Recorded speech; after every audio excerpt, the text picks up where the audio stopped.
So students, this is an example of row echelon form. I have taken a matrix that is in row echelon form first. This is an example that I am taking. क्या है इस example में कि ये जो matrix है ये रो echelon form की सभी कंडीशन को सेटिस्फाई कर रही है. कैसे? फर्स्ट कंडीशन जो है रो echelon फॉर्म की वो ये है कि हर एक रो की जो लीडिंग एंट्री है वो 1 होनी चाहिए. अब ये जो रो 1 है इसमें लीडिंग एंट्री का मतलब होता है फर्स्ट नॉन ज़ीरो एलिमेंट. इस रो का फर्स्ट नॉन ज़ीरो एलिमेंट ये है जो 1 है. सेकंड R2 रो 2 में जो पहला नॉन ज़ीरो एलिमेंट है वो ये है और ये 1 है. R3 में जो पहला नॉन ज़ीरो एलिमेंट है वो ये रहा और ये भी 1 है. R4 में जो पहला नॉन ज़ीरो एलिमेंट है वो ये है और ये भी 1 है. R5 में कोई भी नॉन ज़ीरो एलिमेंट नहीं है तो यहाँ पर अब हमें 1 फॉर्म करने की ज़रूरत नहीं होगी.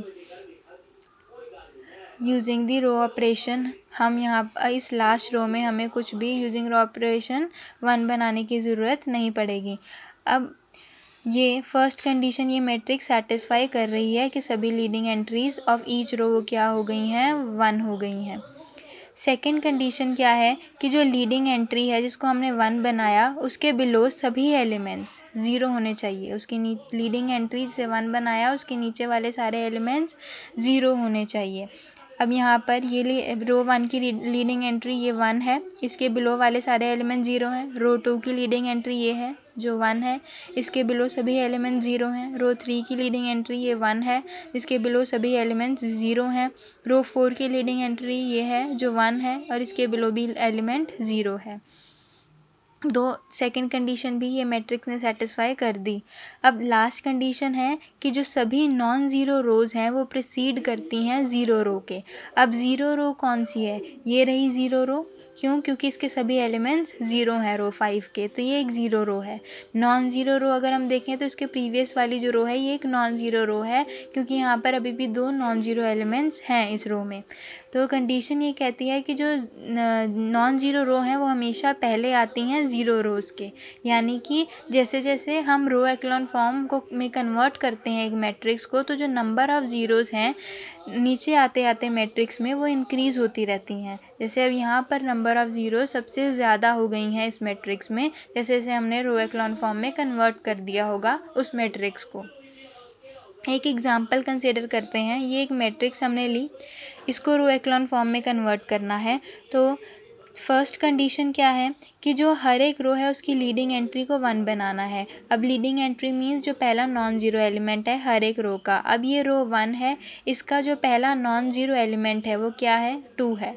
इसको अब हमने 1 फॉर्म करना है यूजिंग रो ऑपरेशन से.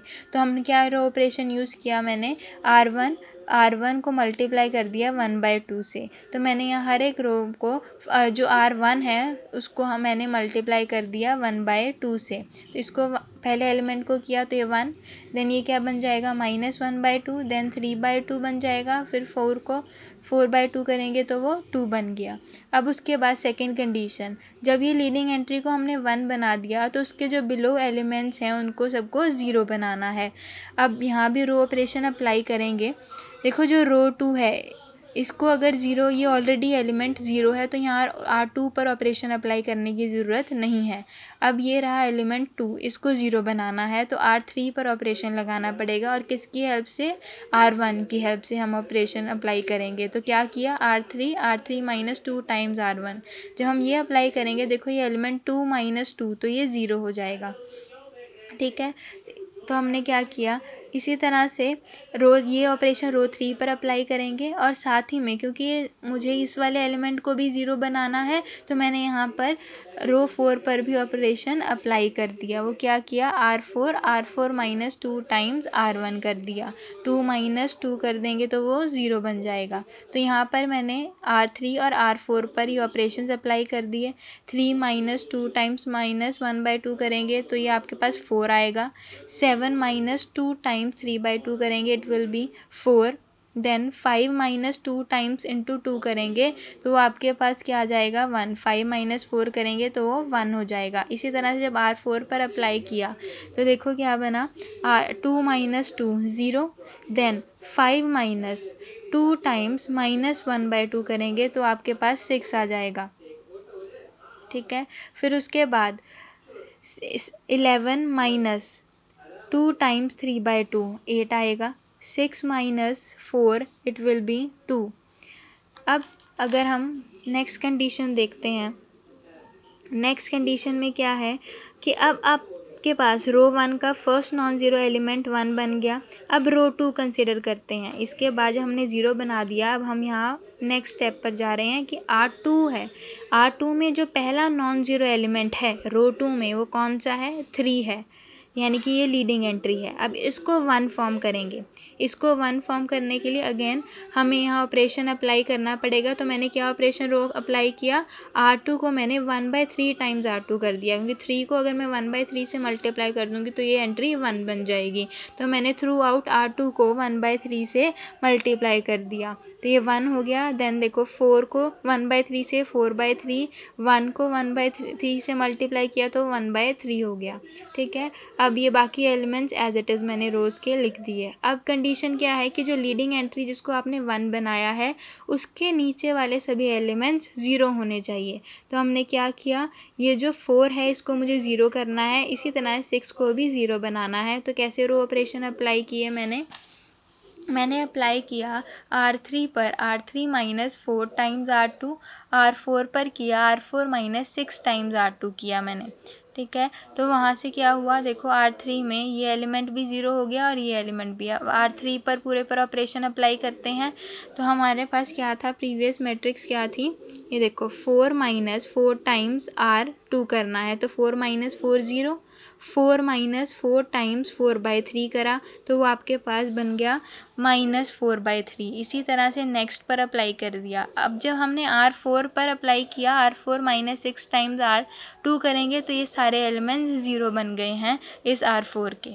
अब उसके बाद क्या कंडीशन है, देखो अब नेक्स्ट कंडीशन है कि अब हम रो 3 को कंसिडर करेंगे। अब हमने क्या किया, इस रो 3 को कंसिडर किया, इसका पहला नॉन ज़ीरो एलिमेंट, इसके बाद हम यहाँ गए, इसका पहला नॉन ज़ीरो एलिमेंट रो 3 का, इसको मुझे 1 फॉर्म करना है। ठीक है, क्योंकि इस रो 3 में पहला नॉन ज़ीरो एलिमेंट क्या है, -4/3 है। अब इसको 1 फॉर्म करना है। इसके लिए क्या ऑपरेशन अप्लाई किया, R3 पर -3/4 टाइम्स R3 कर दिया ताकि ये 1 बन जाए एंट्री। तो यहाँ से ये 1 बन गई। इस R3 पर भी अप्लाई करेंगे, इस R3 के एलिमेंट पर भी अप्लाई करेंगे तो -3/4 टाइम्स R3 किया तो 1/4 आ गया। अब नेक्स्ट कंडीशन क्या होती है कि जिस लीडिंग एंट्री को 1 बनाया उसके नीचे वाले एलिमेंट को 0। अब ये ऑलरेडी 0 है तो यहाँ हमें कोई वर्क करने की ज़रूरत नहीं है, कोई रो ऑपरेशन अप्लाई करने की ज़रूरत नहीं पड़ेगी। ठीक है, अब इसके बाद नेक्स्ट कंडीशन क्या होती है कि हर एक रो का पहला नॉन ज़ीरो एलिमेंट 1 होना चाहिए। अब ये तो सारी रो जो है इसके सारे एलिमेंट्स ही 0 हो गए तो यहाँ पर कोई हमारे पास नॉन ज़ीरो एलिमेंट बचा ही नहीं।